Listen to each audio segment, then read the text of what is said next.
see that. Better hurry though, because we're leaving again in a week and a half.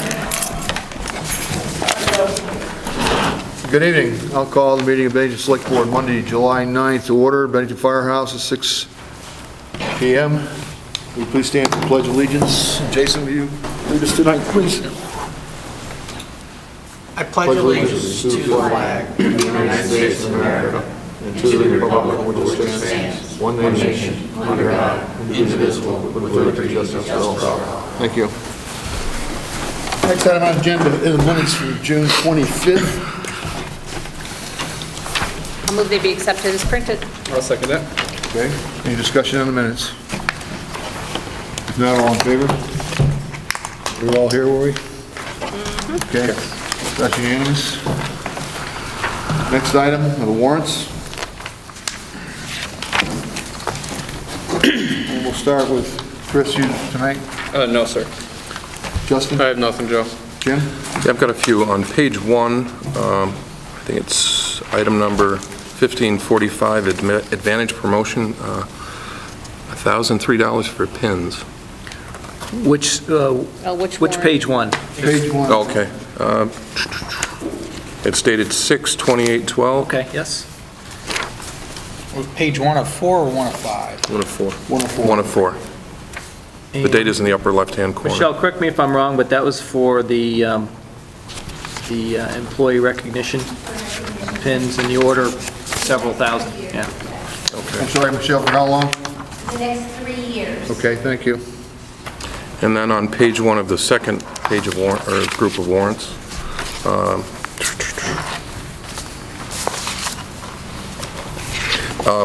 it's about the fireworks, item 1604, Atlas Pyro. I thought, am I mistaken here, or didn't the balance of fireworks, weren't they covered by Price Chopper? They can give us the money. Yeah, but they give us the money. Okay. And then we pay them the We're full pass amount. through. Yes. Anything else, Jim? What is Vector Service? The second page at the bottom, Hardigan Company. Second to the bottom. That's the sewer. They've vacuumed out some sewer lines. Okay, that's it. Jason, anything? No, sir. Sharon? Nope. Okay, thank you. Next item on the agenda is citizens. Do we have any citizens in the audience tonight who'd like to speak to the Select Board and people of Bennington? I see none, so we'll move on to the Johnson Controls submittal zoning change. And is that going to be Barry or Dan? I'll be happy to take it. Barry can jump in if he'd like to. Dan, Barry, would you mind just come to this mic up here just in case? I'm sure they're going to be asked a question. Tonight is purely a procedural matter. If you recall, the Select Board voted several months ago to have the Planning Commission go through the process of developing a change for the Johnson Controls parcel. The Planning Commission has done that. They've held their public hearings, and this evening they're merely submitting those changes to the Select Board. The Select Board, there's no action required this evening. The Select Board may either tonight or in the future want to set a public hearing date, but they're not required to. How long, Dan, in advance do we have to put the posting out there? 15, we need a 15 days notice, so that, give us about 21 days so we can get it to the banner. But you can set it no earlier than 30 days from today. Okay, so let me ask the board members, because I'd like, when we do this, that vacations are over, we're into July and August. Any proposals for anybody? Is early September or mid-September, our first meeting in September, would that be appropriate for all board members? Yeah, I think so. Anybody know they're going to be on vacation or anything? Not in September. Okay, Dan, see, let's go ahead for the first meeting in September, set that. I'll set that. Okay. Any board member have any question on the procedure? We have to I hold think two public hearings. just to go over it, I think where we are now is the proposal before the board is to make the entire planned commercial district open to industrial, which, no offense to folks here, and I got some personal opinions on it anyway, I think is an even worse idea than what some of the proposed changes were. And Dan, if you can or Barry, I know you guys are the experts on this. This is simply a procedural issue tonight to set a meeting date, but it stays industrial until this board changes it. And if we then change it, after- we'd have then to after. change the entire list of designated uses for planned commercial, in a sense, adding industrial to that to where we would really be, in my opinion, blowing up potentially over the coming decades, North Side Drive and the North Bennington Road into uses that nobody envisioned and can't imagine Yeah, and are in the best interest of Bennington, but that's what's now before the board. you are correct, the industrial zone with regard to Johnson Controls stays in place unless and until the select board votes to change it, and then it takes effect 21 days thereafter. Thank you. And recommendation from the planning commission, for those that don't, have not seen it, is that we do not concur with the select board's recommendation. Their proposal is to leave it as is. So that's what we'll be discussing on the first meeting in September. Can I just ask a clarification question for my own peace of mind? On this page, on table 3A, it says building height maximum is 35 feet, but then on the next page, item D, is that going to change to no more than 25 feet, or is it? Only on building, on land with an elevation of 600 feet or more. And that's really only a very small number of parcels. But it's that parcel. It definitely includes that parcel. Okay, so it's going to change from 35 to 25. On that, it could. Now, the select board has the option to change any portion of this. If you do change it, you have to warn another public hearing if you change it after the first hearing. But anything in here could be changed with the appropriate. How much of that is above 600 feet? Is it? Vast the majority entire? of it. I think, in fact, I can show you, we have some spot elevations that I can show you. No, I don't need specifics on it right now. I was just curious as to how much. Most of it is, Okay. A vast majority of it, when you get to yes. the top of where that Jersey barrier is. So really, you would be talking about 25 feet as a, On that parcel with this Unless we change proposal, okay. which again, select board has discretion to change. Okay. Okay. Next item on the agenda, Jim, you have something from BCRC? Energy plan presentation? I do. I could do a little introduction for Okay. Jim here. Some of you may recall the state offered the town some money to develop an energy plan, and the Planning Commission, working with the Bennington County Regional Commission and the Bennington County Regional Commission's Energy Committee, developed this plan. Planning Commission has reviewed it and is satisfied with it, and Jim is presenting it to Select Board for their edification. You don't need to formally adopt it or anything. It's up to you folks. I would say if there are things in there that you feel really uncomfortable about, we'd like to know about those. We would certainly change the document to reflect Okay, that. great. Jimmy, Should we turn off a light or two? are we going to be able to pick that up on television, okay, or we need to turn the lights off? Maybe this one that's right, if you can do just that one. Okay, let's hope this is the one. But I'll accept the one right Can you see? I'm sitting by you. Okay. You're fiddling around, go ahead. All right. Nah, that's all right. Just the ones for me. I have a few extra copies of the draft if anybody wants them. Does anyone need a copy? If you do want one after this presentation, just let me know and I'll get one for you. So yeah, the town plan has a chapter in it, as it's required by state statute, that deals with energy issues. This is basically a further development of that plan, and it's a real comprehensive look at energy usage and policies and ideas for the town of Bennington. These are objectives that were really taken from the existing town plan. They kind of form the basis for some of the ideas in this energy plan. Reducing dependence on non-renewable and imported energy sources, promoting energy conservation and efficiency in residential, commercial, and industrial structures and operations, reducing energy consumption in all taxpayer-funded buildings and operations, and developing sustainable, local, renewable energy resources. And I promise I've only got like one more of these lists, and I hate those things. But those are kind of, standard energy policies and recommendations you'd see in most energy plans. How you get there, that's a real question. So just some background information on energy use and what energy is and what it is that we're talking about.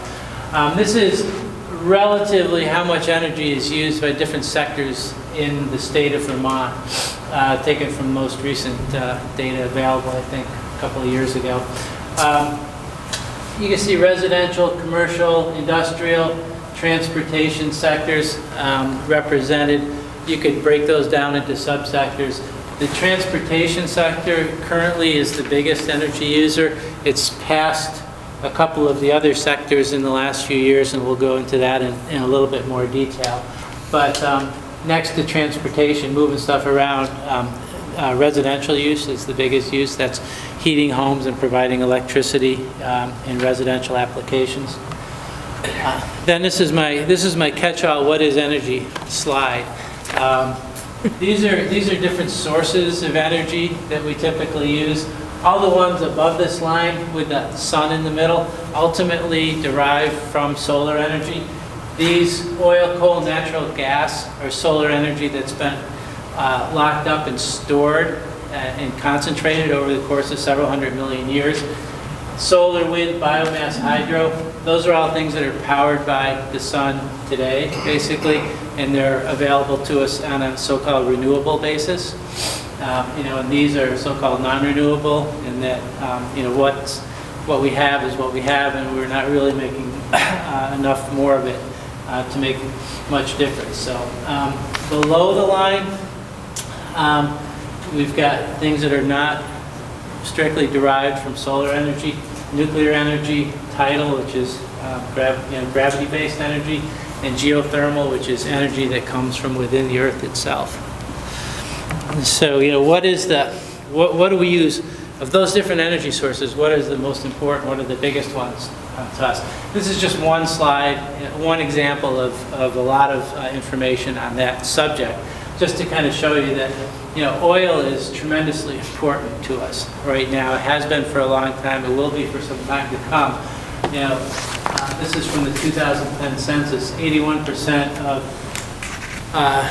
residences in the town of Bennington use oil as their primary heating source, and that's true throughout most of Vermont, except where natural gas is available in the northern part of the state. And you see that there has been some growth in LP gas use as well. But again, this is one sector, one use in one sector of the economy. But it does point out, I think, that the tremendous importance of petroleum fuels to our economy. Oops, gotta run back one if I can.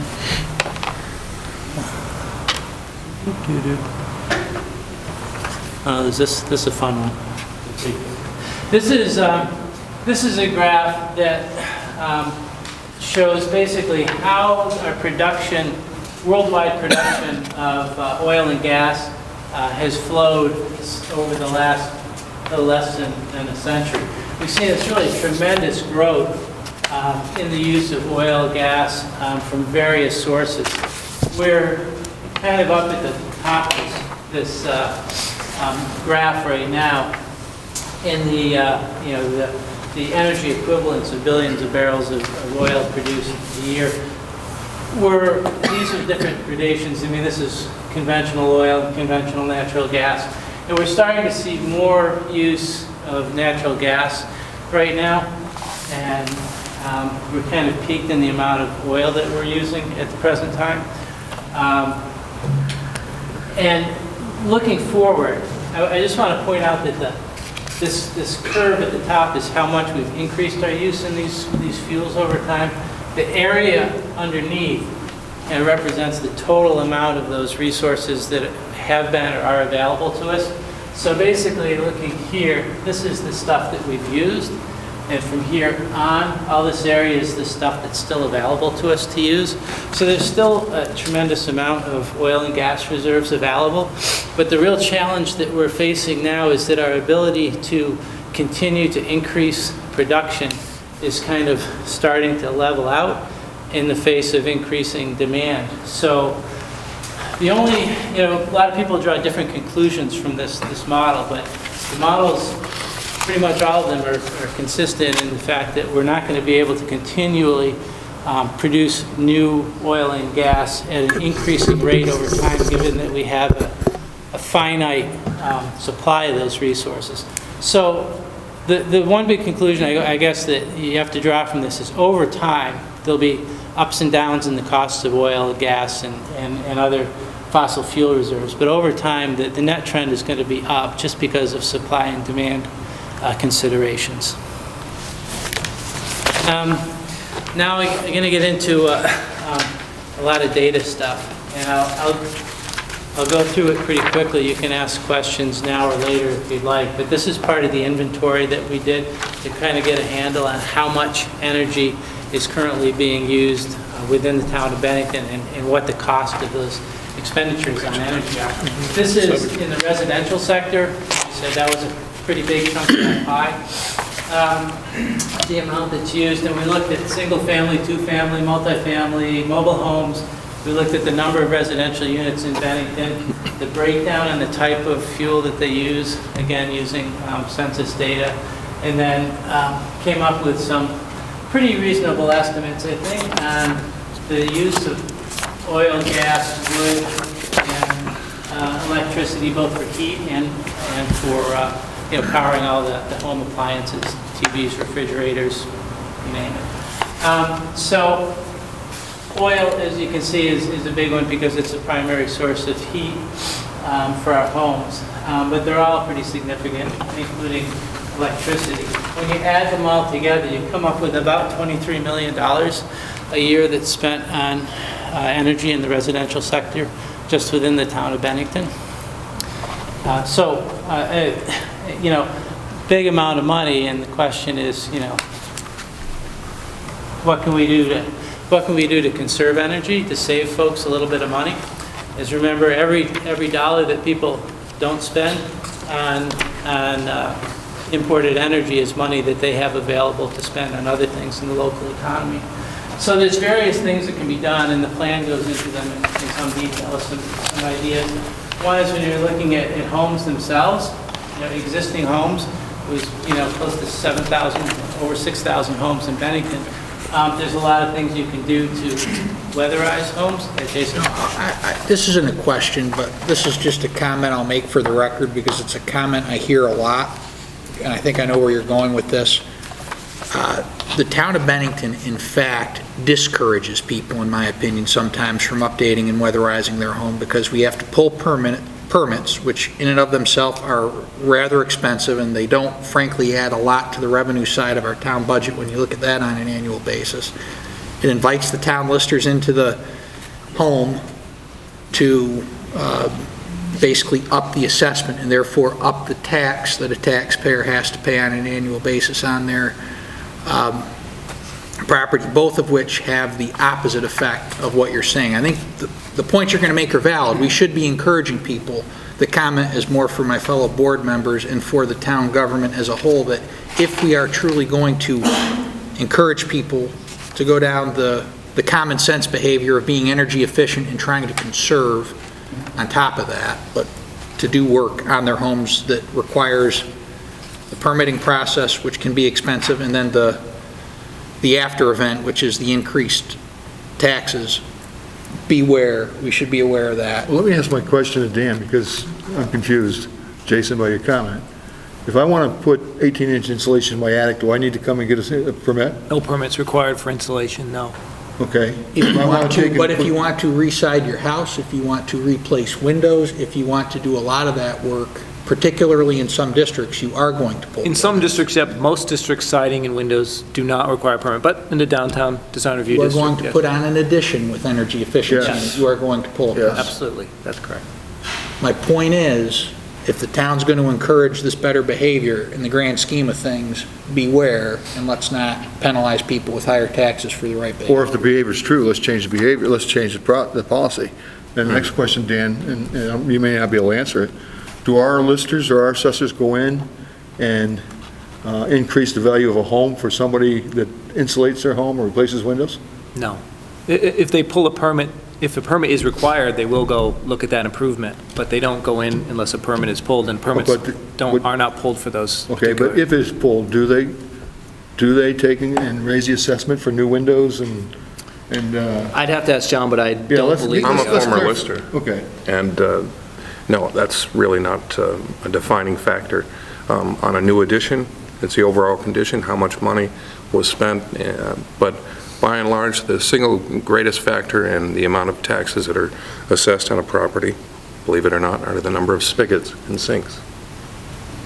Dan, if I put in a new heating system, do I or do I not pull a permit for that? I Do. believe I do. Yeah, for most new It's heating more systems. energy efficient. Yes, but I don't believe the assessors inspect those. Well, I mean, I'm just Jason. passing along the yeah. comments I've heard. You know, Yes. there is a general comment of when improvements are made, people are penalized by paying higher taxes when they're trying to make property better. You know, I've heard It's some. it's not an overall true, it's Yeah. not a 100% accurate statement, but it's not a 0% accurate statement either. Yeah, I hear similar comment out on the energy efficiency side. I've heard people were doing a town-wide reappraisal where the person next door has just put in a new kitchen, he's just put in a new bathroom, and his assessment was the same as the guy that hasn't touched it in the same house. Why didn't his taxes go up? Let's get clarification on all that, and let's get it out, because there's probably some confusion out there. But I mean, I think Jason's point is correct. If we're penalizing a homeowner for Which we should doing at what least we're asking to do it, then- communicate whether we Yeah. are or not. Yeah, we need to make sure. Like, I'm wondering about one thing. Aren't there rebates that are offered both through the state and federal government for energy efficiency? Yeah, there are a number of programs, and that kind of plows a level deeper than I have in the presentation, but there are a number of incentive programs that are available. A lot of them are coordinated through Efficiency Vermont. You know, there's incentives to get home energy audits, and then there's some further incentives for investment in weatherization and also, you know, alternative energy systems. Now, I know on a rental property a few years ago, there was a major problem, and the major problem was landlords did not want to do energy efficiency things because the state statute required them to take a lien out on the property in order to do so. And we got that law changed, so I don't know whether the landlords are taking advantage now. They don't have to do that in order to make their apartments more energy efficient. But yeah, there's some glitches out there that. Yeah, I mean, you're getting to a critical point, the one that Jason raised and you Yeah. reinforced, is that you don't want to be working at cross purposes That's with correct. yourself. Yeah, so. Okay.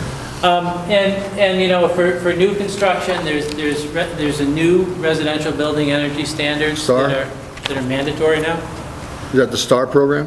It's not, actually. This is something that's actually developed through the state of Vermont, Department of Public Service, I believe. But there's residential building energy standards that the state was doing a study this past year. I don't know if they've completed it yet on improving compliance with those standards, because they're mandatory, but the compliance rate is relatively low because it's kind of a voluntary self-reporting type thing. So they are looking at that, but that's something, you know, that the town can look at too, to kind of follow through during the building inspection process to make sure that those standards are being complied with. Again, those apply to new construction. There's, you know, a bigger chunk of what you can deal with is you know, helping to improve folks, you know, weatherize their existing houses. Then there's alternative energy systems. You know, you're starting to see a fair number of solar hot water and photovoltaic systems. You know, that's a photovoltaic system, a kind of a fancy one there. But there's significant, again, there's significant incentives that are available for putting those in. Some of them, you know, show that they have pretty good payback times. One of the big challenges we've always seen to doing weatherization improvements and helping people with, and getting people to do any type of alternative energy system with their homes, is that the upfront cost is really substantial. And it can be difficult for folks to borrow that money through the banks. So one of the things that you know, the state did over the last couple of years, and I won't go into a lot of detail now, but is put together this property assessed clean energy program. And it's designed to make it affordable for homeowners to do those types of improvements. Basically, if a homeowner has an idea of doing a $5,000 worth of weatherization work on their house, they'd submit a proposal to Efficiency Vermont. Efficiency Vermont would do an assessment of it and check out document what the savings would be on an annual basis. And they really have a pretty good way of doing this through the home energy audit process. And then if the savings, the annual savings exceed the annual cost that the person would be paying, then they basically process what's called a PACE loan. But the town has to approve this PACE district, so-called, because the funds are collected essentially annually as a surcharge on property taxes over up to a 20-year time frame. So it's there's a lot of details on that, but that's one example of something that's available to try to take that initial cost hurdle away from homeowners. And I'll go through these pretty quickly. We did a similar assessment of all the manufacturing and commercial space in the town of Bennington and the amount of electricity and oil and gas they use. We have a lot of manufacturing, a lot of fairly electricity-intensive manufacturing. It's really important, that those folks have access to energy, and you can look at how important it is. It's probably $36 million, $37 million worth of annual expenditures by our commercial and industrial sector on energy in Bennington. Strategies for commercial and industrial uses, making sure the businesses are sited in good locations, the new buildings are designed properly. There's also mandatory commercial building energy standards. This is just a copy of your land use map. I think, Bennington has been exemplary in defining a growth center and encouraging new business development to go in that area, because there's efficiencies, including energy efficiencies, and concentrating that business growth in the center of the community. Then there's, the plan has quite a few pages of industry-specific recommendations. What you can do to your building, your equipment, your operations to improve energy efficiency and conservation. This is just an example from the plan that kind of breaks down all the different sources of energy that are used in restaurants, and it contains a lot of recommendations for those. And again, there's programs and a lot further detail that are available through Efficiency Vermont. Transportation sector, as I mentioned, that's our biggest energy use sector in the Vermont economy now. This is Vermont since 1960. The increase in consumption has gone up from under 20 trillion BTUs annually to over 50 trillion BTUs annually. It was interesting, in around 1980, early 1980s, the Regional Commission did an energy plan before I was around. That was the Commission's first energy plan. And it stated with certainty that we would be taking strong and decisive measures to make sure that transportation energy expenditures and usage went down over the next 30 years. So you see that plan didn't really pan out the way we had expected. But that's the way it is now. Again, most of these things are, gas and diesel. Those are the big users. This is a real quick breakdown, based on a pretty good estimate of the number of vehicles in Bennington and miles driven in town, using census data and EPA data, gallons used, and estimates of fuel expenditures. I think I was using $3.50 a gallon and $4 for diesel. When I developed this, the numbers change, over time. But it gives you a ballpark estimate that around $29 million is spent on transportation fuel in Bennington every year. How do you conserve a little bit, so we save some money on transportation, so we have money to spend on other things? Facilitating walking and biking. Bennington has done an inventory and assessment of sidewalk conditions and trying to make those sidewalks and other pedestrian and bike facilities safe and accessible, so that people are encouraged to for short trips to get around that way. Better use of public transportation and rail, carpooling, other options like that. And this graph up here is Jim, I'm just curious, how does the use of rail within the town of Bennington affect the Bennington Energy Plan? Oh, you're absolutely right about that. That's kind of a big picture energy thing, I mean, if more stuff is brought in by freight, yeah, it's not gonna affect the overall energy use in the town of Bennington a lot. But if businesses are shipping stuff in by freight, yeah, it will have an effect on cost. Yeah, but it's not a huge factor. But looking, kind of globally, over all these different scenarios, each one of these graphs is a different scenario, and basically it shows efficiency of rail transportation for freight versus truck. And, in general, rail is more energy efficient, may not be more operationally efficient right now. I was looking at it differently. I know there's been a lot of push by a lot of people to have rail public transportation, not as opposed to rail freight, which I support for a lot of reasons. Rail passenger service, I think, comes with, at best, a double-edged sword, and I didn't know if the greater use of rail was meant to... Oh, no, I'm speaking... You were looking at it more of a commercial vein, and I looked at it. Specifically of rail freight transportation here. Yeah, there's a whole other discussion we can have about the relative merits of different ways of... I wasn't making the connection. Okay. I just want to ask a question of Dan real quick. While we were talking about the sidewalk infrastructure, we talked about a project on Kosher Drive last year. Yes. I think we got a presentation from Jim at that point. Do you know where that project stands? At this Yes, time? we bid that project out, and it's been awarded to, who's the, URS and BN Consulting. and they will be, as they develop their design before they do too much work, they'll be back to the select board to chat about that. So construction season will be at least next year before we Yes. see this? Yeah. That was the one that not atypically took several months for the state to get the cooperative agreement in Well, that place. was it hit right about Irene, and Yeah. they didn't have any staff to care about anything but Irene for about 6 months. But they're starting work right now, basically. Thanks. And I always, this one always kind of confuses people a little bit, but I throw it in anyway. I talk about energy, I also talk about food. And maybe it first occurred to me just because, those little calorie labels on all your food that you get. I mean, calories are a measure of energy, bottom line. And frankly, it's a measure of the amount of solar energy that's contained in the food. Some of us consume too much solar energy, more than we expend. But aside from that direct relationship, kind of the analogy with food and energy is the same when it comes to saving money.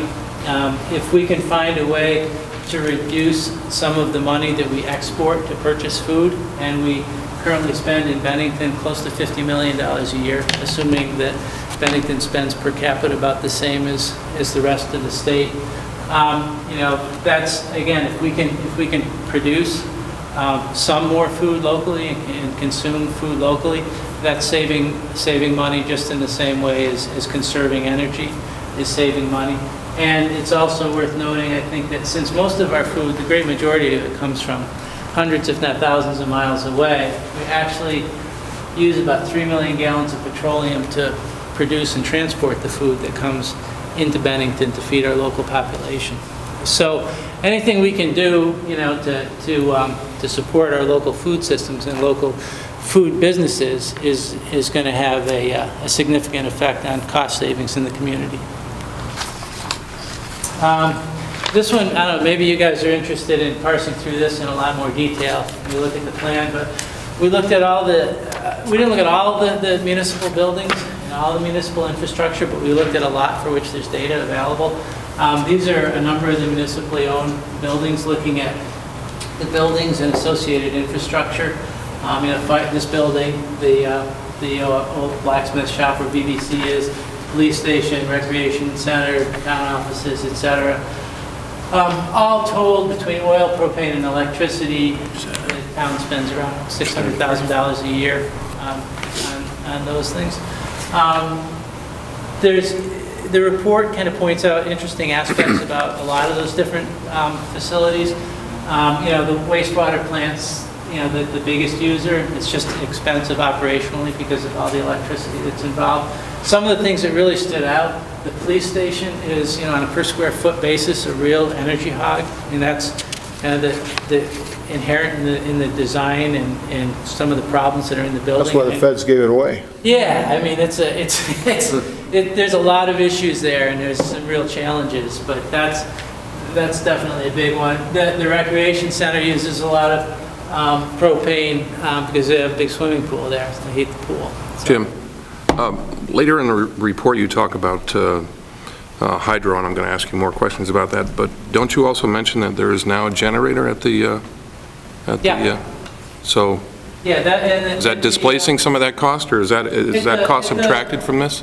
With the water department, yeah, there is an offset for a small amount of the electricity that's used, is actually produced on site there. How much? Do you have an idea? I think we were told that's just enough to operate the building and not the system. Yeah, that's probably about right. I mean, it's not a real big system. I don't have the numbers on the top of my head, but I mean, it's one of those things that just makes sense to do, and the town is really smart to pursue it, because anytime you've got something moving, you've got energy going on. And so you've got water flowing in. Why not get it to turn a turbine and generate some electricity while it's flowing by? Now, is that a turbine that's appropriate for that, or could you get a larger one in there that would generate more? That, I haven't looked at that in that level of detail. I know the town did a study and looked at what the options were, and that's what they did. Whether there's more that can be done, it might be something to look at. Other costs, municipal vehicles and equipment. You know, I got all the data for the town, what you spend on fuel to keep the various vehicles and heavy equipment the town operates. That's another $200,000 plus. I hate to dump on the police department. That might get me in trouble. I don't know. But you know, the police department, again, is a pretty big user of fuel. I mean, they have their vehicles, like their building. It's on all the time. Their vehicles are moving all the time. But there are probably some opportunities for saving there, more than there are in some other areas, you know, through some new technologies, anti-idling systems and things like that and maybe more fuel-efficient vehicles. Are any of them hybrid, the SUVs for the town? The town doesn't have any, but it's noted that there's a number of police departments that are using Nissan Altimas and Ford Escape hybrids for SUVs. Yeah, they're actually cheaper than some of the vehicles you're currently using to purchase, let alone operate. Jim, just in that vein, one of the arguments that's made, I think correctly, by the police department every year is they need a more beefed up vehicle given the terrain and climate and geography that they have to operate in. Nissan Altima is a relatively small four-door sedan, and a Ford Escape is about as small an SUV as you could have. Are those areas, the police departments that use those types of vehicles, hybrids? I don't know much about them. I thought they were typically more expensive for similarly sized vehicles. Those are obviously smaller sized vehicles. Are those for similar towns with similar challenges and similar missions? Most of the ones that I looked at were in the Northeast. Yeah, I mean, both in metropolitan areas and in smaller cities in Pennsylvania, New Jersey, Ohio, New York State. So exactly like Bennington, not necessarily. What you really need... When I see a Nissan Altima, I don't think police car. I mean, you know, Bennington has sedans and the SUVs. And, you know, so yeah, that's obviously a call you got to make, you know, in consultation with the police department. But, you know, how often do you need that, you know, off-road capability or heavy-duty capability that you get? I mean, do you need all of your vehicles to have that capability? I mean, I don't know the answer to that question. Hey, Jim. But I could just tell you that a lot of police departments are moving in that direction. So. Jim, on the following page, there's a picture of a Ford hybrid. Do you know how that compares inside, just out of curiosity, to what we have in town? Well, I mean, I think you have the Tahoes, right? Chevy for your SUVs. They're two-wheel drive, are they not? Well, you can get them. I think, Joe, am I correct in that? Because we talked about that during budget. Yeah. And they had opted to go the two-wheel drive, but I think if you recall back also, you know, we did look at a cost breakdown between what the gas mileage is for what those vehicles were and what the projected maintenance costs were between SUVs and Much the roads lower. we run them on compared to the Impala sedans and even some other vehicles. And, you know, from the numbers we were given at the time, it was pretty clear that the savings we may see in a sedan, in gasoline speaking, would be crossed out and pretty much taken away from the extra maintenance costs to operate those vehicles over the same period of time. There was an analysis done by the police department on every vehicle that they requested. They looked at the other different options, and I think where Justin's going, and I know where I think, is he convinced us that we were getting the best for. We did, I mean, because we did ask for that information at budget time, and that, and that was sent back to us like that. That's something we did take into consideration, so. Well, I'm sure that they did a good analysis. I think that going forward, it's maybe worth asking the question again. When I looked at the purchase price of those two vehicles, I mean, the Escape Hybrid was cheaper to purchase to start with by a fair bit, and obviously cheaper to operate from a fuel consumption standpoint. I didn't get into reliability estimates and things like that, but I mean, I think it's a question worth asking. Again, at some point. The street lighting thing is, again, that's something that the town spends a lot of money on, about $140,000 plus a year. But the town has taken advantage of a program to switch out their lights to put in LEDs throughout the town. It's going to save close to $30,000 a year. These municipal government strategies, it's on the bulleted list. I won't really go through it. I won't read it.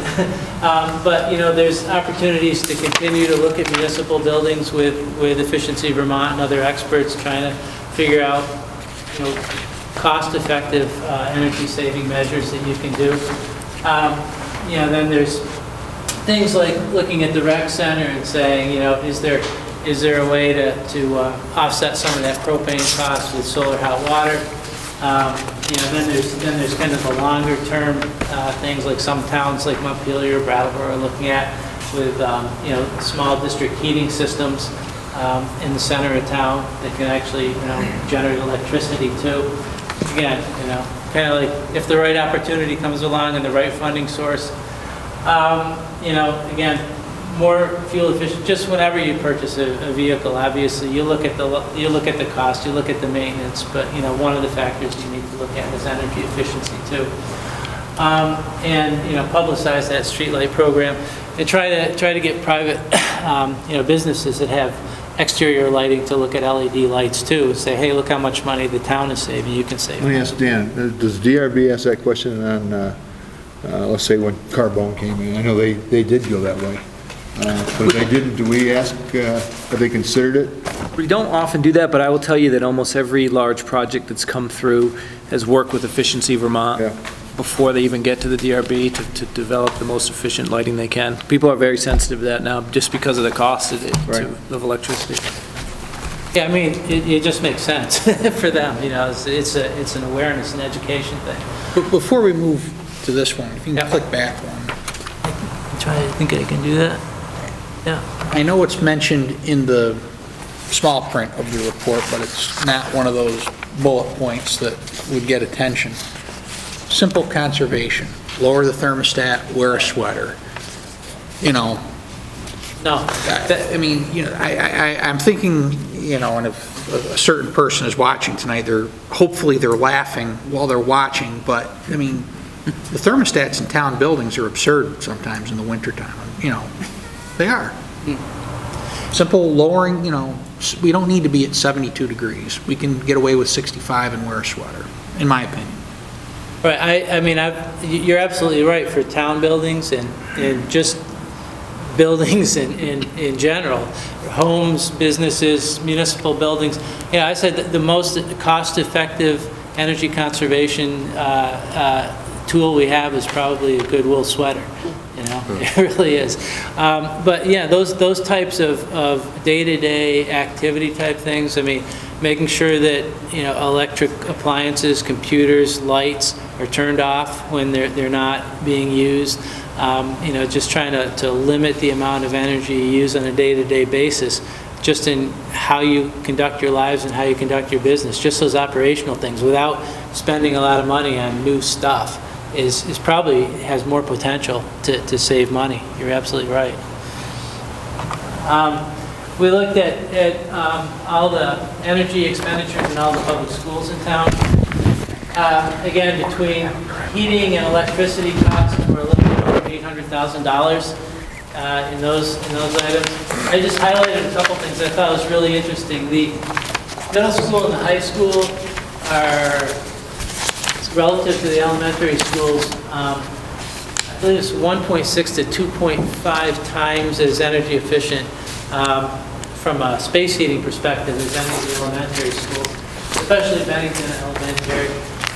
But, you know, a lot of that has to do with the age and the type of construction in the buildings. And the siding in the middle school, though, was, they took into consideration that when they sided the way the windows were gonna be. Oh, and yeah. Everything No, else, and that's a new building. Yeah, the middle school, you know, newer construction, and they're Wood thinking burn, about wood these chip. things, Yeah. makes a big difference. The other thing that makes a big difference, huge difference, is right here in the fuel source, Let too. me ask something about the middle school while you're on that thing.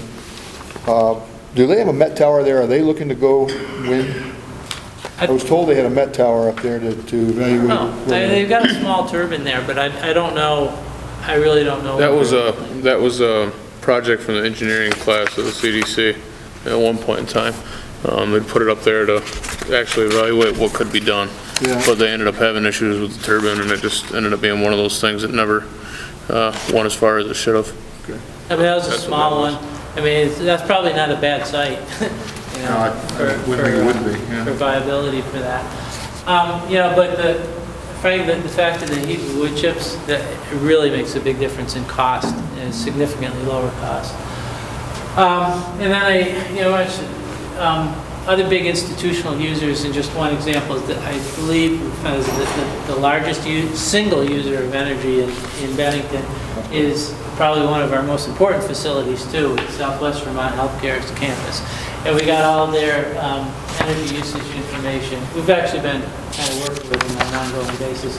But their current facility uses almost $4 million. They spend almost $4 million just on energy costs every year. They're looking at a couple of different alternatives for replacing their central utility plant. One of them is just replacing the oil boilers one-to-one with newer units that burn number 2 oil. Another one looks at a combined wood chip and oil facility that saves $2 million over what they're using now and over $1 million of what they would use if they replaced it one-to-one with oil. I mean, so, you know, you look at that and it's like some of the clear advantages of wood chip. I mean, one is just the operating costs are a lot less. And the second one, nothing really points out that that's money that's, you know, that's not being sent out of the community, that's available in the community, and the fuel that they'd be using would be procured from local sources and local businesses too. I mean, it's one of those things, there's things on the other side of that equation too. It's like the hospital needs to make a bunch of improvements to their facility. They only have so much capacity to access funds, so they have to balance things like everybody. But, you know, it's kind of a good case study to show, you know, what some of these energy things could do. Greg? Jim, how reliable is the fuel source from a market standpoint for wood chip? The wood chip supply, we asked that a lot, and actually there have been 2 or 3 studies that have been done just associated with the health system. And they basically guarantee a supply, you know, for a contract period, 15, 20 years, whatever. It's just like the kind of contract that you'd buy into with, you know, an oil or gas supplier. So, you know, the suppliers feel confident, you know, the distributors feel confident that they have adequate supply. The resource is more than adequate. In the area, the Biomass Energy Resource Center has done a lot of detailed studies that show there's plenty of capacity in the area.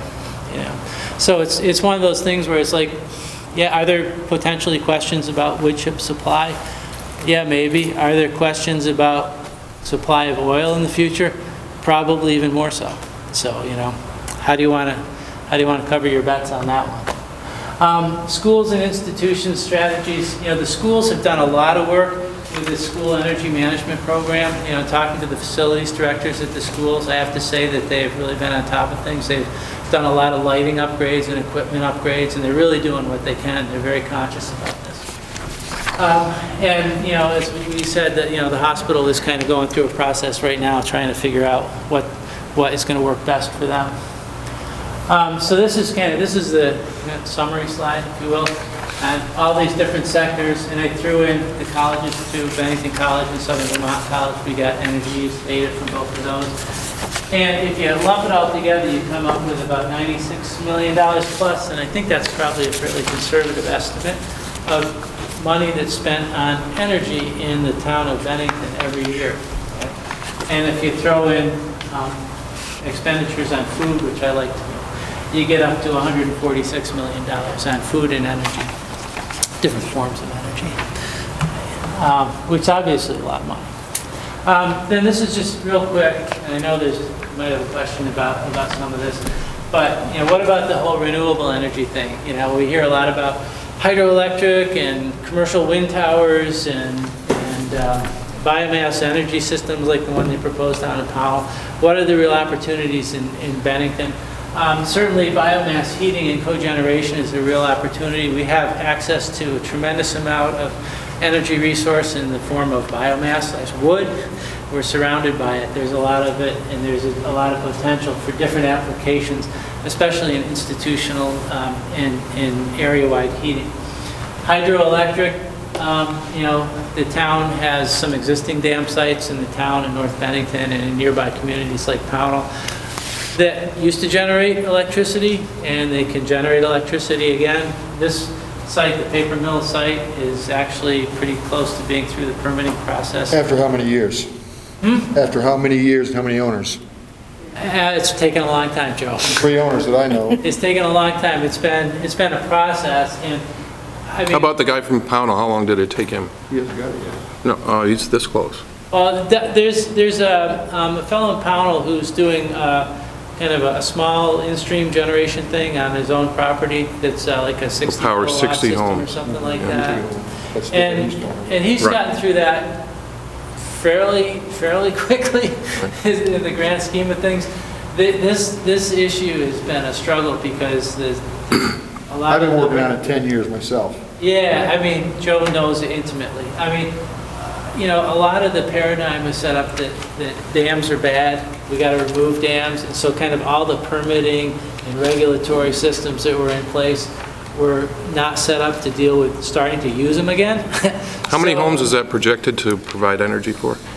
Yeah, I don't know. Bill Scully owns this, and he's getting pretty close to his process. I think, I don't know, 200-300 homes. That amount of electricity. I can't remember the exact generating capacity for that, but it was maybe 200 kilowatts, 200, 300 kilowatts. Power Bennington College at one point, I thought we heard that. It would, basically these things, they're basically generating facilities that feed electricity into the grid.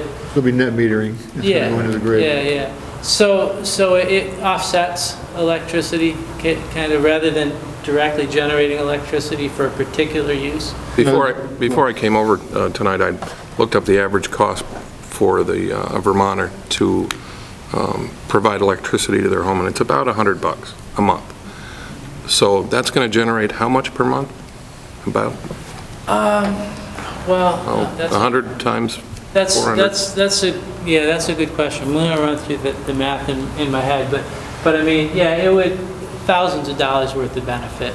So about, if my numbers are right, about 400,000 or more plus per year that'll generate? That sounds potentially. How many other sites in Bennington do we have that are do you know of, Well, that if are you're talking about not being used? existing dam sites, which are going to be a whole lot easier to do than building new dams, and then there's the thing like the guy in Pownell did, which is kind of generating off of an existing stream without a dam.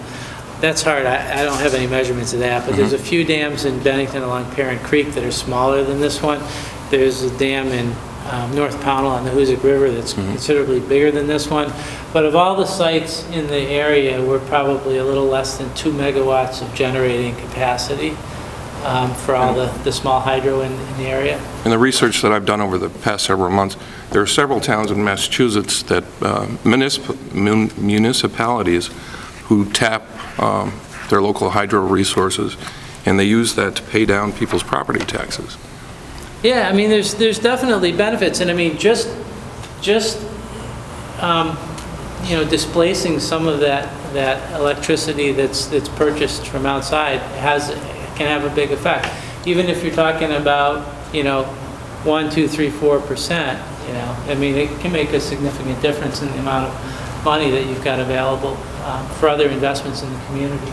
I will tell you, at 8 years sitting on the Natural Resource Energy Committee, in the last 2 years as the vice chairman, it is not the desire, it's not lack of desire people want to develop it. It's the bureaucracy and every roadblock you got in front in the state of Vermont in order to do, whether it's industrial wind. We see one going in Searsburg right now having all kinds of difficulty. Glebe Mountain was the same way with industrial wind. We saw what happened to biomass down here in Pownell. There was potential biomass coming into the Johnson Control site, and I'm sure what he did, look around, and I asked the question to some of our citizens. I actually asked some that were pretty energy efficient here, how would they like the 6 wind towers on the West Mountain out there, and they actually said no way. Anybody here in Bennington was tuning in, we tried to get cell phone coverage here 10 years ago, how hard it was to get cell phone tower on Mount Anthony before we actually got it in there. It's the people, it's the culture, it's holding the state of Vermont back. In Bill Scully's case, I think he will tell you, it is easier for him to get the FERC permits, the federal permits, than it is to get the state permits to go ahead and generate electricity in Paper Mill Village. I mean, I think you're right in a couple levels. I mean, one is, a lot of those state permitting processes really didn't exist. Right. Or were not structured to contemplate these types of redevelopment. And yeah, the other thing you talk about is, I mean, there is a paradigm that developed over years that, anything that had a negative impact, you took a dim view of it and made it really hard. Everything you do has a negative impact on something, and that's kind of what the Section 248 process is about, trying to balance those. 248 is the energy piece of 250. Right, it's kind of the counterpart to Act 250 from the energy facility standpoint. And so you try to benefit the public good against the negative impacts. And I mean, the bottom line is, we are going to need, going forward, more local sources of energy. I mean, there's no question about it. So the fact is, we've got to kind of start shifting that paradigm back to making those things feasible. You're right, Jim. But Jason I think it was Jason just said a little bit ago, conservation is where I think we need to focus here locally, both at the municipal level and the residential level. And I'll give you an example on the residential level, which is big user. We've got a lot of people out there that own swimming pools in this town. Just go around, see the fenced in, see the ones they sell at Walmart. They're all running pumps. The pump doesn't have to run 24/7. The pump has to run only long enough to turn the number of gallons you've got in it one time. But a lot of people, and I was guilty many years ago when I first put mine in, I turned it on at 6:30 when I went out with the dog, and I turned it off at 9 o'clock when I went to bed. I only need 5 hours on my pump to turn the 30,000 gallons that I've got in my pool. The other thing is simple things. I know there's a lot of controversy over smart meters. But one of the design of the smart meter, one of the purposes was to alert those who are energy conscious, want to be efficient, when is the off-peak period, when is the best time to put the the dryer on, or do your laundry, or do something that burns energy, or turn your pool on for that thing. And the biggest one I've got here locally, and I don't know how to fix it, are these cheap air conditioners that the grocery stores are selling for $50 or $100 that 5,000 BTU that are not Energy Star. And people don't buy one, they buy 2 or 3 because that's what they would pay for an Energy Star. They put them in there and they're burning 3 times electricity. And I see an owner of our appliance store down here.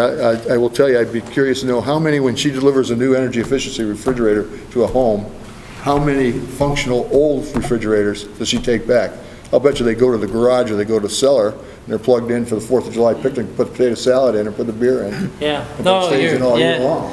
Yeah, you're absolutely right. And refrigeration is a huge user. So, there's things we can do. You hit earlier on with just the computer stuff that we've got and chargers for, I don't know, I got chargers for 2 different cameras. I got a charger for a telephone. I forget how many chargers I got. My drills and this kind of stuff. How many people think of pulling them out when your battery's charged? I don't know. That burns electricity. Yeah. Everybody in my house is aware of that. Jim, when I was growing up, we were all notified because I remember growing up as a kid. You didn't leave a room when the television left on or lights left on. My father made sure you didn't leave that room. Your father, my father, I always tell the story, is if any of us left the room when I was a kid and didn't turn the light out, we got fined a nickel, we had to put it in a jar, and my weekly allowance was 10 We cents. got 5, but so it that was wasn't a big nickel. hit. Yeah. Me too, right in the back of the head. I had an issue a few years ago where my energy bill had doubled all of a sudden. Yeah. And I called CVPS and they actually helped me track it. Yes. I got somebody on the phone and they helped me go through and find what it was in the house, and it turned out to be a dehumidifier that was shorting out.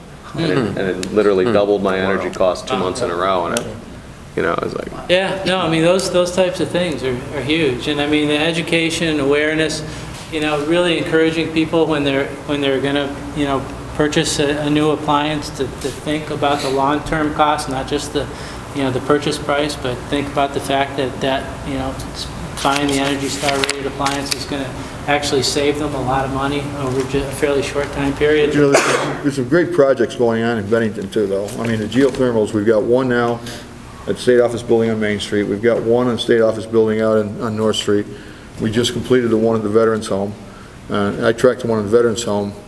We're going to save about 45% this year on fuel cost now that we turn the switch on the third phase of that thing over there. And I know the state office buildings are doing it. One thing I think we ought to pursue, and I don't know, you talked about district heat. I'm just wondering if there's a way we can go district heat here in Bennington with geothermal. It'd be interesting. We know we got the ideal site. Southern Vermont is the ideal site in the state of Vermont for geothermal. And we know we got it here, but I wonder if we could take that on with the Energy Committee to take a look and see if it's viable that we can establish a district heat plan here in Bennington. That's good. It's a very good idea. It's something to look at. I mean, this is a very quick summary.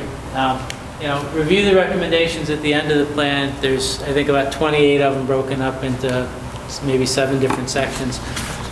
Not long, bullet points. The Municipal Energy Committee, it exists, and hasn't been very active in a while, but there's some real specific recommendations, and as you said, an awful lot can be done through awareness and education, just to make people think and understand and be aware of how they can save energy, and so maybe just some really well-defined projects that the Energy Committee could take on. So you might want to reach out to them and kind of get them to embrace this plan and see if they can pick some things they can move forward. This should say conservation and renewable energy, by the way. Investments in conservation and renewable energy is investments in local business and the economy, because of this reason right here, because every time you save even 1%, right, of how much energy and money is sent out of the community on energy and food, you're saving $1.5 million, and that $1.5 million is money that people have in their pockets, to spend in the local economy and support the local businesses. And that's on top of money that they may be spending for a home energy audit, to hire a local business to do weatherization work in their house, or to go out and do the weatherization work themselves, going to the local hardware store to buy caulk and insulation, things like that. On top of the amount of money that's injected into the local economy, if people go out and hire a local contractor to put a solar hot water heating system into their home. So, I mean, all that money that is spent locally and is available to be spent locally is probably the biggest benefit of implementing some of these conservation ideas that are in the plan. Just one thing, Jim. Everybody needs, I'm sure they know, I hope they know, if they look at their light bill, we are paying for Efficiency Vermont. Yes. Okay? Yes. Every month we pay a light bill, we're paying Efficiency Vermont. There are folks here in town that use Efficiency Vermont a lot, and I'm not sure everybody uses it good. I know that the high school is terrific. Jim Marston is terrific of working with Efficiency Vermont. Energizer has a great program with them. NASDAQ has a great program with them.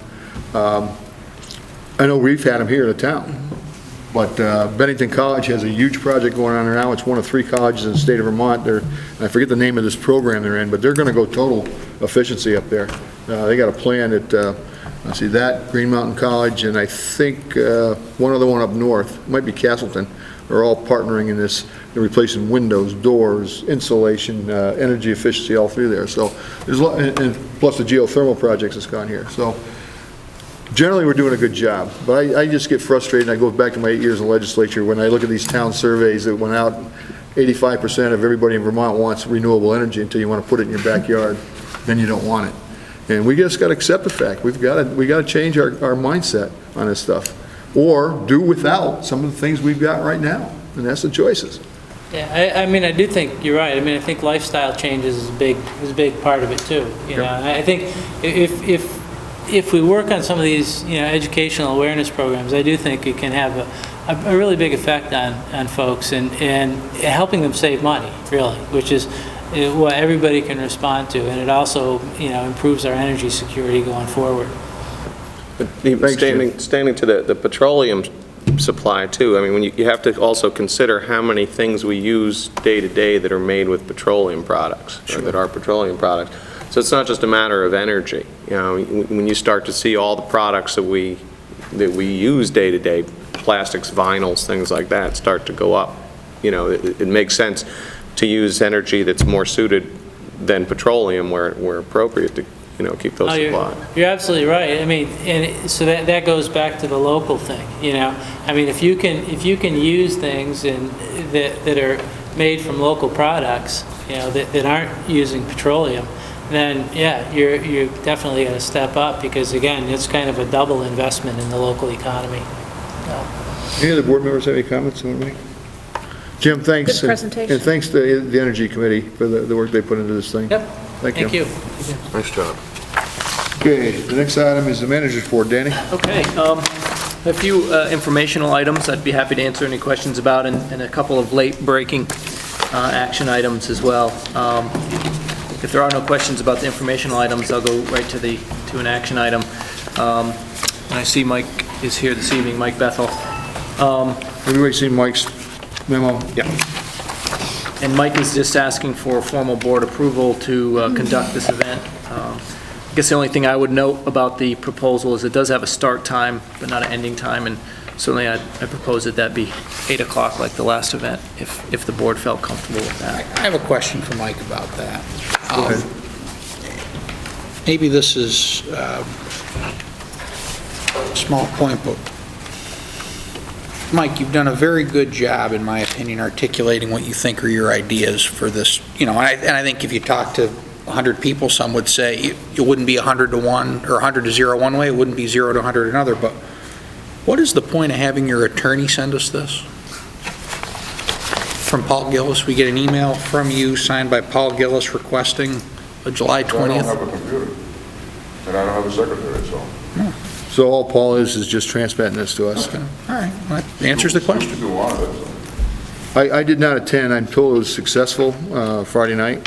Yeah, I'd like to thank Lynn Sweet and the kids at the school and her husband Spencer for doing a crackerjack job, and all the people that showed up. Greg counted about 50. Yeah, I counted 50 on the lawn. And it was really nice. At the peak of it. It's a beautiful spot for something like this. My next one is going to be, a DJ, and one of the Lynn Sweet was sponsored by Ramondo's. They brought pizza down Right. for the kids. And then the next one's going to be sponsored by Doug's on Main Street. Mary Goebel and Doug is going to pay for the DJ. And what I'm hoping is going to be people just sitting down, relaxing, listening to music. He's going to play requests, some of the, easy stuff, not the hard rock and roll stuff. Weather permitting. And then Greg, I'd like to get permission too. Greg would like to volunteer to do one. The long-range weather, Mike's supposed to be very good. Yeah. The weather for that day is supposed to be very good. Your weather forecaster now. Well, no, but I'm going to be gone on vacation this time, so I've checked the long-range forecast there. I hope it's good for Greg's too, because Greg is volunteered. So we'll do August 17th if everybody's okay with doing that. Okay. But I'd like the board to allow me to do a few more into August and into September, because it was very popular. People had a very good time. Okay, Patrick, you have a comment you want to make? We haven't seen this proposal for the sake of people. Okay, July 20th. DJ, as Mike said, is going to sponsor this. It's going to be on the town lawn as it was the other day, starting at 6. We haven't decided end time. We'll talk about end time, board, if we approve this thing. And that's basically it. Anybody get out of control at the There was some old person, but we slapped him down. Well, actually, to that point, we had a security officer that was on site. It Well, was that was from the school. Right, that was the school supplied that? They supplied Okay. that, and they wanted to do it because they thought it would be a bigger turnout. Be a good- right. And there was their kids that they felt. There was How a about- medical issue, that someone had, one of the spectators unrelated to the event, just was leaving, got dizzy on the sidewalk, and the security officer was right there, also with an off-duty officer, called rescue, took care of it. So, I mean, unfortunately, it happened, but what it showed me is that we do have the infrastructure, but we do need to be aware that things can happen. So what I suggested to Mike is, if we don't have a security officer on, that somebody is designated at the show that's going to be there, that has a cell phone and can call if something happens. Tree falls out of the, or a branch falls out of the tree, somebody falls down, something like that. You just need somebody who knows that it's their call. I'll ask for a formal motion in a minute, but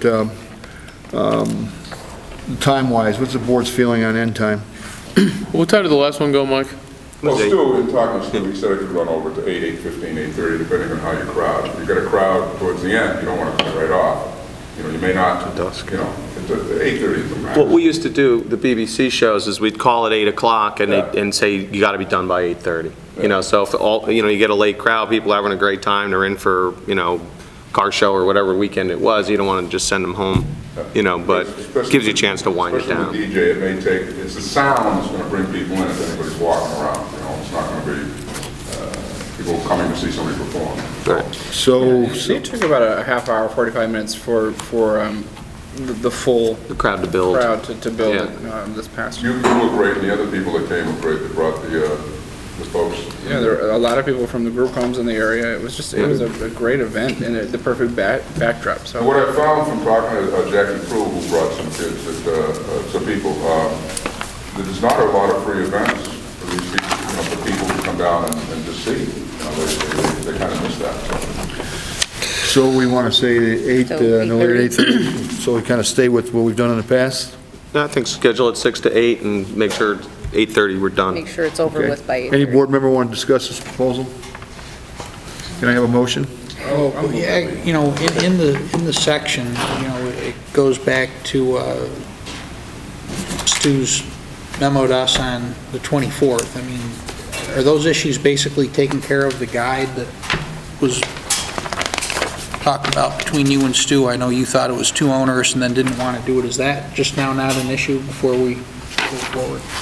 Well, the security, I mean, is, like Greg said, I'm going to be there, and I got a cell phone, and whoever's there is going to clean up, pick up, and the police station's right across the street, so I can't foresee any security problem as far as security. Well, I think what Stu was referring to, and I think Jason was referring to, is that you suggested to Stu that we were being too onerous on you, asking you to provide us certain information before they were there. And I think, I'm looking at what you provide us today, based on what we've had before. I mean, as long as this is here and we've got things like security taken care of, I don't see a problem with this thing. You still see it's onerous? Well, I'm Dealing not with doing us? all the stuff that Stu asked. Stu wanted to visit every meeting, he wanted security, and I can't remember what the original thing.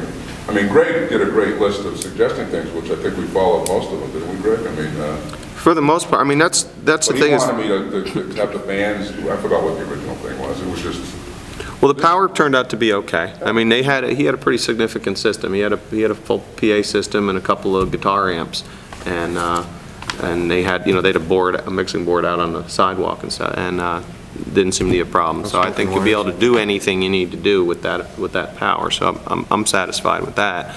My real thing is just, I think it's a pretty easy thing to do, barring something unforeseen happening. And as long as there's somebody, if you're going to say, I'm going to be at every show, like, I can be the guy at mine if you're not available or something, but somebody needs to know that they're making the call. They're calling the cops. There's two people, one is the DJ, and the other guy helps him set up. And I said to the other guy, for the money that you're going to get, I want you to make sure everything's picked up, afterwards, yada, yada, yada. And then they said, no problem. Okay. I'm trying to do it easy this year because, one, there's not a lot of resources, not a lot of time to get. And then Lynn had some great ideas for if we do it next year. You get the restaurants involved to say that, hey, why don't you pass out some coupons for whatever, 10% off if you want to go to dinner after the thing is going on, or that weekend, if they can't go to dinner that time, but they want to come back to downtown. And we just didn't play that because I haven't had a schedule that I can go to properties or them and say, hey, we're going to be doing this. And again, all of this, for that location is what they're permitted. No, they always are. I mean, that's a given, but When the BBC did it, they, had the luxury of the tent, which you could, but we don't have, a tent.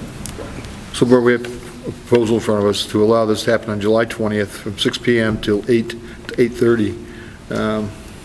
do you have anything else lined up that you want to schedule, Mike, now? Well, I mean, do you... yours, and then I thought, I don't have a calendar, but I think we can get maybe one more in August after yours, and maybe 2 in September if, again, weather permitting.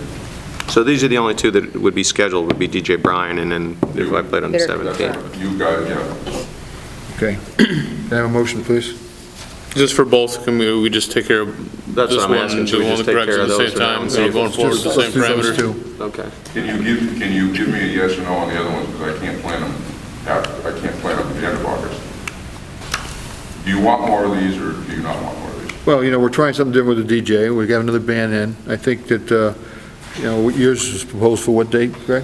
August 17th, so there'd be potentially one Friday in between there, right? Yep. I could do maybe something. I But, mean, are you talking about coming back with something under the same parameters? 6 to 8, the same type of thing, just Absolutely the same. enter band A here, right? I could make a motion that we give Mike the go-ahead for those two shows and to pursue a schedule for those intermittent Fridays to run by us And to present as they to come us. up, but All right. case by case. Yeah, I'll second that. Okay, a motion second. Any discussion? All in favor? It's unanimous. Thank you, Mike. Thank you. Thanks. Thanks, Mike. Okay. One other, not necessarily action item, but informational item that we want the Select Board to feel comfortable about. Mike Harrington has wishes to pursue an enhancement, possibly an enhancement grant for some downtown improvements. All we need to do at this time is to submit a letter of intent saying that we would like to pursue that opportunity. We do not have to, we're not binding ourselves to pursue an opportunity. We don't have a specific budget yet. Give me a specific area. Yes, the specific area recommended is the Four Corners and Franklin Lane. That is the area that we would like to pursue and bring to the board, back to the board as a conceptual So project. Franklin Lane from North Street to Washington Yes. Avenue? Yep. And again, as I mentioned, the only thing we have to do now is preserve the right to apply in the future by submitting a letter of intent. It does not bind the Select Board to do a project. It doesn't even bind the Select Board to apply for the for the funds. Right. It just gives us the opportunity to pursue looking into it much Do more. we have a project? Jason, go ahead. I was really, I thought you were probably going to ask the same question. Yeah. What, I mean, It's we the- have a location. What Yes, are the we gonna do project with those that locations? is actually, Joe just talked about is the Franklin Lane project, and it would include improvements to the Four Corners as well. What So would we do on Franklin? it would include pedestrian improvements, possibly some lighting, curbing, sidewalk, that sort of thing. And then at the Four Corners, new pedestrian infrastructure, possibly light poles, LED. Yeah, the conversation we had regarding the Four Corners came through conversations with the BBC about possible ornamental light posts that you might see. I just drove through Essex this past week, and they had a number of ornamental light posts in there. Also, BCRC. Traffic signals. Talking Yeah, traffic and signals. traffic signals, yeah, so traffic signal posts. Let me throw my 2 cents in, okay? Yeah. As one voting member. I won't support any of that until every sidewalk in the downtown district is in place, and every street in our downtown district has been enhanced. We've been working on Pleasant Street, we've done Depot Street, we're doing Union Street now. Street's coming up this year, yes. Yep. I like pretty things, but I also like safe things, and I think that we got to focus on that. That's just my opinion, Mike. Blocking and tackling, another way of saying Yeah, it? kind of, yeah. Things your brother taught me, or your father taught me. And that's why we really focus on the Franklin Lane project. Yeah. We want to preserve the opportunity to pursue the Four Corners project, bring that back to the board. The board may or may not decide that that's the way they want to go. But again, this is just preserving our right to apply for the projects in the future. We may choose not to apply for them at all, depending upon the Some people cost. might say Franklin Lane I'm telling you, I use Franklin Lane a lot. I'll tell you, there's a lot of There's a lot of pedestrian people that use it. use Franklin Lane. I saw that that came up in our conversations with RJ Jolly as Yeah. well. So the letter of intent is simply that we are intending to submit an application, but we can have those types of conversations. The letter of intent is due this Friday. Okay. And then from there, we can decide how we'd like We to move just need forward. consensus on that? Yeah, that's such an important piece of, I use it a lot. Yep. I remember 4 years ago, there was a significant thrust on this board to turn it into green space, which I thought was laughable, and it didn't happen. Because people use it. Yep. I mean, Yep. it gets you around. Cars use it a Four lot, Corners. too. There's What's a lot that? of vehicle traffic through there. That's what I mean. I use Yeah, it. yeah, There's vehicular, I mean, if it's green space, you can always walk through it. I wanted to Right. keep it open as a road, but I will say, that is, to me, an exceptionally important street in this town at this point because of the historic nature of what is immediately to its north. And the opportunity to develop that properly, I would hope that anything we do from the town level, it's kept, that is kept at the fore of any discussion that those property owners or property owner, as the case might be, that they are kept right up to speed and consulted with. Yep. And there's another piece of property also that we're looking at, maybe someday, and that's the State Armory Building. Well, that's, I mean, that goes without saying. I think you're absolutely right. So, there's things long-term down there that I know are going to happen. I just believe it's going to happen. And that's the smart one, I think, to focus on our next enhancement project. I think there's some conversations that we can have too about the most cost-effective way to use the enhancement grants because there are a lot of additional requirements when you're using grant money. And so there are projects, when we start talking about sidewalks and things like that, where you have to weigh whether it becomes cost prohibitive to use the state funding because of the numerous amount of extras that are required through the state grant system. So I think that's, to me, Dan and I have talked about this too, the need to look at projects that are substantially much more expensive that would be a true benefit to us to use the grant system. And the Four Corners came up also because of BCRC and the fact that the state is already looking to redo the pedestrian crossing signals there. So that's already on their radar. But I think if we can wrap the Franklin Lane in with the amount of vehicle traffic, the off-street municipal parking that's by there, and that was also suggested by a downtown business owner, that we might be able to enhance that corridor right there. Have you looked into relaying that sidewalk, that brick sidewalk that's all hills and valleys? Which one? On Main Street. Right on Main Street, on the Four Corners. It would be I mean, would that be within part the of the- immediate area, and I think we can talk, if we decide to go that route, we can talk about what would fall into that scope, for sure. Yeah, we'd have to be careful, and unfortunately, they're not going to fund maintenance activities.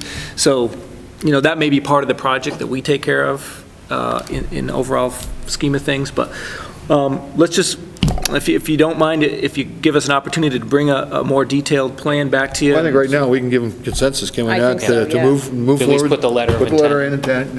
and bring us back. I think what I'm hearing is basically the board says Franklin Lane is a great idea, so that's what you bring back to us. Yeah, Absolutely, and we'll, Franklin Lane, it's importantly that function rules over form Yep. on that particular property because you've got not an industrial use, but a heavy commercial use in there.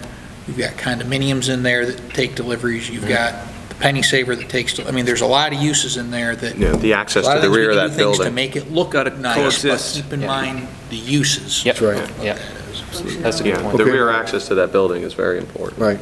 it'll Okay. be very important to coordinate with all the property owners That's there, and that's correct. something that we'll do right up front. Great. Okay. Thanks, Mike. Thank you. Anything else, Dan? That's all I have on the manager's Okay, report. Jason? Greg? One item on noise pollution, I've heard it, and there's a lot of people have mentioned it to me recently. There's an alarm that goes off over in the Morse Road area. Seems like every Saturday, Sunday, and holiday, and it sounds like a burglar alarm. Chief Doucette tracked it down for me. I talked to their corporate office today. They apologized and said they were going to look into it and have their security vendor take care of it. They weren't aware of it, but I think their local guys were aware of it, weren't quite sure what was going on. So if you hear that, that's what that is. Okay. Chris? Actually, I just wanted to point out that at the town office, you could pick up the the report, the Bennington Community Visit report. I got a chance to kind of peruse through this afternoon, and yeah, everyone might remember that there was a series of meetings throughout the community that sort of talked about issues that our community sees and how we might be able to attack those. It's all put down in a nice plan. There's some task force that were developed, so you can pick that up at the town office. And I understand some of the task force are really moving forward on It's this amazing thing. stuff in Really here. moving Yeah, it's forward. very impressive. Especially the poverty one. Yep. I actually have copies of that for everybody out in my vehicle that I grabbed when I was there today, so. All right. Justin? Remind when we get out of there. No, nothing other than that. A couple things. A couple customers came by, and Mr. Haran on County Street called by the car and was inquiring about the retaining wall at County Street and necessary repairs that have to be done, and he wanted me to talk about that tonight. Sure. Just a little background there. I assume you're talking about the location of that retaining wall right by the Brooklyn Bridge and between the river and County Street, where we experienced sinkholes during Irene. We did have our engineer, Roy Schiff, take a look at it, and as well as the Corps of Engineers. They both agree that there needs to be work done there to ensure that we don't have problems if there's another extreme event. There's no immediate danger, but if we do have another extreme event, there could be a problem. The Corps of Engineers is actually working to design a fix for that, and I have been told, although no promises have been made, that funding is likely available for them, them being the Corps of Engineers, to do that project. They have told me that they intend to do it this fall. We certainly are staying on them to make sure that they do that as soon as possible.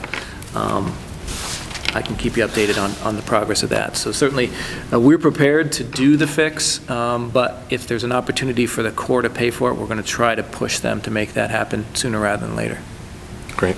And the second thing is Marie Legacy, the mother of Coach Legacy, came by a few weeks ago and let me know that this is going to be, if Coach Legacy is successful this year, he will be the only wrestling coach, I think, in the world that has ever had 25 consecutive state titles. And Coach Legacy was notified by ESPN, if in fact that does happen, that ESPN will be coming to Bennington to cover it.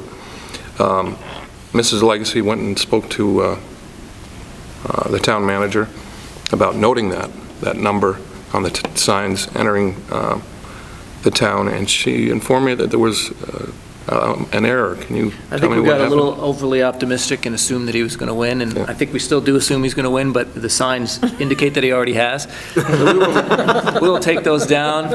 And, It's not bragging, you can back it up. that's right. I say leave them We'll up. take those down and put them back up. Great. That's it. Sharon? Thank you.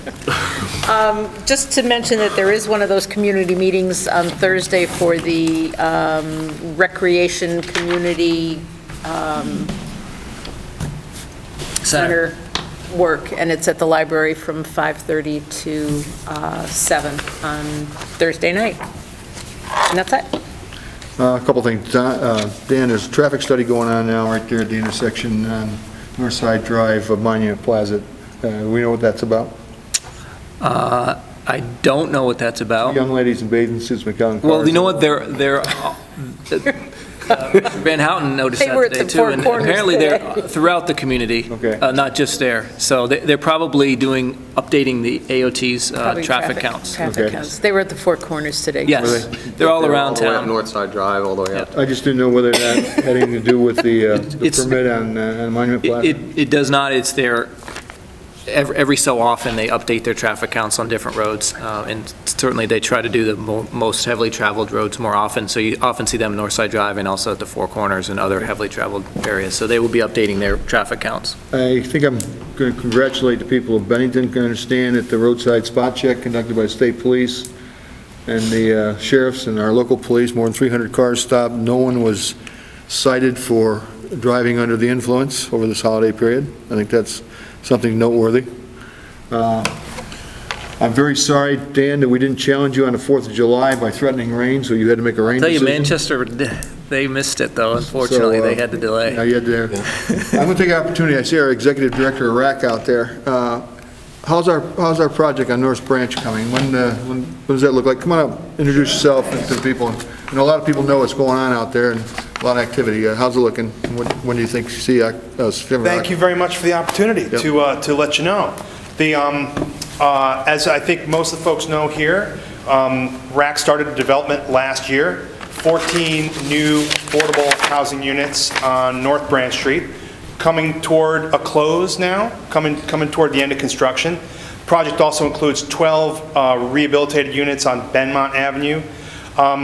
Really went well, this project. We're sort of, just closing it up now. Kept a lot of local contractors working all through the winter. The primary contractor was from Brandon, Naylor and Breen. They've done an exceptional job. We're on schedule. We're pretty much on budget. We are accepting applications. Our applications are available at our office, 302 South Street, right next to Friendly's. They're also available on our website, benningtonhousing.org. This is very much workforce housing. I know there's a lot of talk about workforce housing around town now. This is for people who make in the sort of mid-$30,000 range down to about the mid-20s. Doesn't have project-based rental assistance, so everyone needs to have enough income to pay the rent without going over about 35% of their income for rent. I think it's a great project. Really appreciate the cooperation we've gotten from the town, from the staff, and the Select Board voted last year to help us facilitate some of the state and some of the federal funding through. We really appreciate your support in that. Over the probably late August, early September, we'll be starting to have open houses out there. So I invite every member of the Select Board to come out and join us for that. I'm going to ask questions? you. Yeah, I got one. And you probably considered it, and it may have already been talked about, but there is a lane going up there between the housing. Do you intend at some time asking the town to take over that stretch of, a lane between the apartments? Because you're going up, what, 4 houses on each side or 5 houses? On North Branch? Yeah.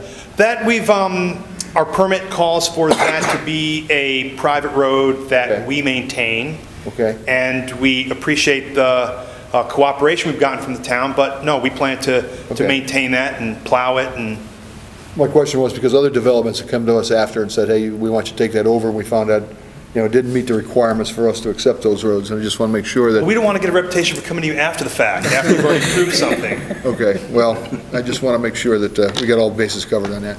But it looks good. It looks like a lot of good work going on out there. And, good, yeah. We're happy about how the buildings have turned out. I think they look good. I think they fit in with the neighborhood up there. I said when I made my presentation here, it's not about that site. It's about North Branch, the whole neighborhood there. And we hope that this triggers reinvestment. We already see other homeowners are making improvements. Some houses are for sale, and hopefully there'll be new homeowners that'll come in and stay there a long time and reinvest in their properties. And same thing goes for Benmont Avenue. Those buildings were built in the 1860s by the owners of the Holden Leonard Mill. They've been in almost continuous occupancy since. We've made them modern and more livable, and we hope that they can last another 150 some years. I was actually just going to commend you on the work that's being done there, and also your organization had done some work on School Street. Is that right too? Just did the corner of School and County, same thing. Yeah, they look great. Yeah, they look great, and they've done them on South Street. I mean, we've got a bunch of them all over town. Yeah. They do. Good. They look wonderful. Thanks a lot. I'm sorry to get you by surprise, but I wasn't going to miss the opportunity. Thanks, everyone. All right. That's all I have. Do we have a need to go into executive session? We do, 2 items, yes. Okay. Can I have a motion to go into executive session, please? So moved. Second. Any discussion? All in favor? That's unanimous. Thank you, folks.